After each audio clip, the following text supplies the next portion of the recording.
राजा सिंह, सोच तो सही कहीं तेरा भी यही अंजाम ना हो। मेरे नबी के ऊपर तू उंगली उठाता है, मेरे नबी के किरदार पर तू अपनी ज़बान खोलता है। तुम ये समझते हो कि हमारे नबी के किरदार पर उंगली उठा करके तुम दुनिया में बड़े महान बन जाओगे? कि वो नालायक और शैतान इंसान अगर बाहर कहीं नज़र आ गया तो मुसलमान जिस गुस्से में नज़र आ रहे हैं, फिर वो समझ ले कि भाई उसकी तो खैरियत नहीं है, उसका तो बेड़ा पारी होने वाला है। और ये बात आप जान लीजिए कि गुस्ताख़ नबी की एक सज़ा सरतन से जुदा, सरतन से जुदा, ये हमारी शरीयत का कानून है। लेकिन जो चीज़ हमारे हाथ को रोक रही है वो है हमारे मुल्क का कानून। हम यहाँ पर उसका सर तो तन से जुदा नहीं कर सकते, लेकिन हुकूमत से ये मांग ज़रूर हम कर सकते हैं कि ऐसे ज़ालिमों को सख्त से सख्त सज़ा ज़रूर मिलनी चाहिए। दोस्तों, अभी हाल हाल में जो हैदराबाद के अंदर माहौल ख़राब चल रहा है, इसके पीछे राजा सिंह का पूरा योगदान है, या यूँ कह लीजिए कि पूरा उसका हाथ है। क्यों? नबी करीम सल्लल्लाहु अलैहि वसल्लम के बारे में जो उसने अपशब्द कहे हैं, जो उसने अपनी ज़बान खोली है, यकीनन इतनी बड़ी दुख की बात है। हम यहाँ पर उसका सर तो तन से जुदा नहीं कर सकते, लेकिन हुकूमत से ये मांग ज़रूर हम कर सकते हैं कि ऐसे ज़ालिमों को सख्त से सख्त सज़ा ज़रूर मिलनी चाहिए। क्यों मिलनी चाहिए? क्योंकि ये या इस तरीक़े के जितने भी कमज़र्फ़ लोग हैं, चाहे वो नुपुर शर्मा हो, चाहे वो कमलेश तिवारी हो, चाहे वो राजा सिंह हो, ये या इस तरीक़े के लोग फिर दोबारा पनपने न पाएँ या अपनी ज़बान न खोलने पाएँ। मैं चंद बातें रखूँगा प्यारे नबी सल्लल्लाहु अलैहि वसल्लम के बारे में। इस कमबख्त ने कुछ एतराज़ात किए हैं, मैं वो वीडियो आपको नहीं दिखा सकता हूँ और ना मैं दिखाना चाहता हूँ, लेकिन कुछ बातें जो इसने एतराज़ के तौर पर पेश किया, मैं उसी का जवाब देना चाहता हूँ। इस नालायक और शैतान इंसान ने ये एतराज़ किया कि नबी सल्लल्लाहु अलैहि वसल्लम ने 6 साल की बच्ची से शादी की, 9 साल में रुखसती हुई और हज़रत आयशा रज़ियल्लाहु ताला अन्हा घर पर आ गई।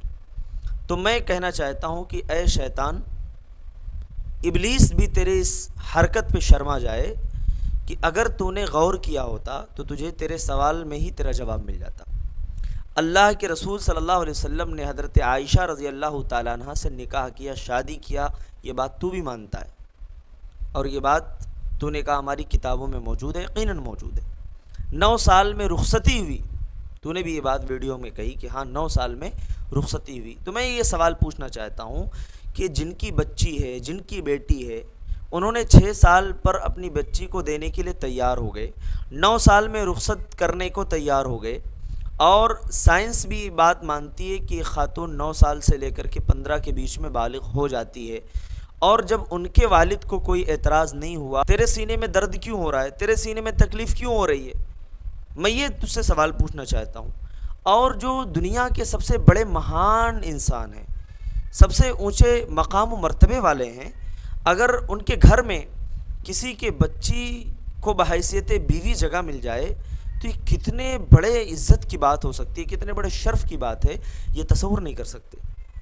दूसरी बात यह है कि नबी करीम सल्लल्लाहु अलैहि वसल्लम के बारे में इसने एक और अपशब्द कहा कि अल्लाह के रसूल सल्लल्लाहु अलैहि वसल्लम ने 1 शादी की, 2 की, 3 की, 4 की, मतलब बहुत ही है ना, बिल्कुल मज़ाहिया अंदाज़ में, बिल्कुल कॉमेडी करते हुए बोल रहा है।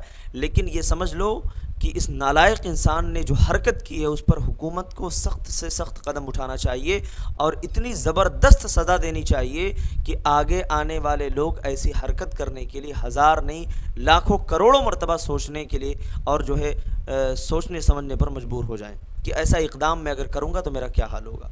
भाइयों, एक बात मैं आपको बताना चाहता हूँ कि नबी करीम सल्लल्लाहु अलैहि वसल्लम ने शादियाँ की, कई शादियाँ की, और इसने कहा कि अल्लाह के नबी सल्लल्लाहु अलैहि वसल्लम ने नऊज़ु बिल्लाह दुनिया की रंगीनियों को देखने के लिए वग़ैरह वग़ैरह, जो भी मैं अपनी ज़बान से वो बात नहीं कहना चाहता हूँ, ना कहना मुनासिब समझता हूँ, और ना ही मेरा ईमान ये मेरे लिए मुझे इजाज़त देता है। इस कमबख्त ने जो बात कही तो ज़रा तो गौर करता कि अगर कोई इंसान दुनिया के मज़े लेना चाहता तो पहले बाकरा औरत से शादी करता, एक जवान औरत से शादी करता। मेरे नबी ने जो सबसे पहली शादी की 40 साल की खातून से की। ज़रा गौर तो कर, कुछ तो अक़ल रख, कमज़र्फ़ इंसान। अल्लाह ताला ने तुझे अगर अक़ल सलीम दिया है, लेकिन मसला ये है कि तुम्हारे दिमागों में गोबर भरा हुआ है, और जो गोबर भरा हुआ है इसलिए बात واضح طور پہ سمجھ میں نہیں آتی ہے. تم یہ سمجھتے ہو کہ ہمارے نبی کے کردار پر انگلی اٹھا کر کے تم دنیا میں بڑے مہان بن جاؤ گے. اللہ تعالیٰ تم کو ایسے ذلیل کرے گا، ایسا ذلیل کرے گا انشاءاللہ ثم انشاءاللہ تم خود جو ہے لوگوں کے لیے مقام عبرت بن جاؤ گے. فرعون کا کیا انجام ہوا؟ ہسٹری اور تاریخ اٹھا کر کے دیکھ لے. ابو جہل کا کیا انجام ہوا؟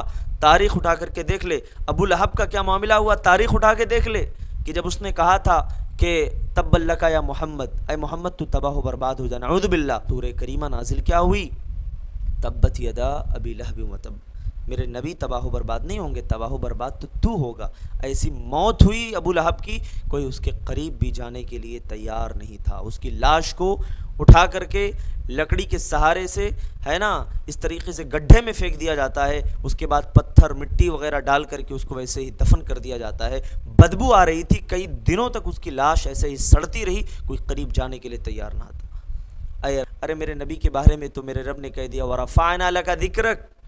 نبی ہم نے آپ کے ذکر کو بلند کر دیا ہے. 5 وقت کی اذان میں مؤذن میرے نبی کا نام لیتا ہے، پوری دنیا میں میرے نبی کا نام گونجتا ہے. اور یہ بات یاد رکھ لے کہ اللہ نے اپنے نام کے ساتھ میرے نبی کے نام کو جوڑ دیا ہے. جہاں میرے رب کا نام لیا جائے گا وہاں میرے نبی کا بھی نام لیا جائے گا. اور یہ بات یاد رکھ، یہ میرے نبی کے مقام اور مرتبہ وہ مرتبہ ہے جو اللہ تعالیٰ نے آپ کو عطا فرمایا ہے. اس مرتبے کو کوئی چھین نہیں سکتا ہے. اور چاند کے اوپر یہ تو سمجھ رہا ہے کہ تھوکنے سے میں چاند کو داغدار کر دوں گا، تو یہ تیری غلط فہمی ہے. چاند پر تھوکنے والا خود اپنے چہرے پر تھوکتا ہے.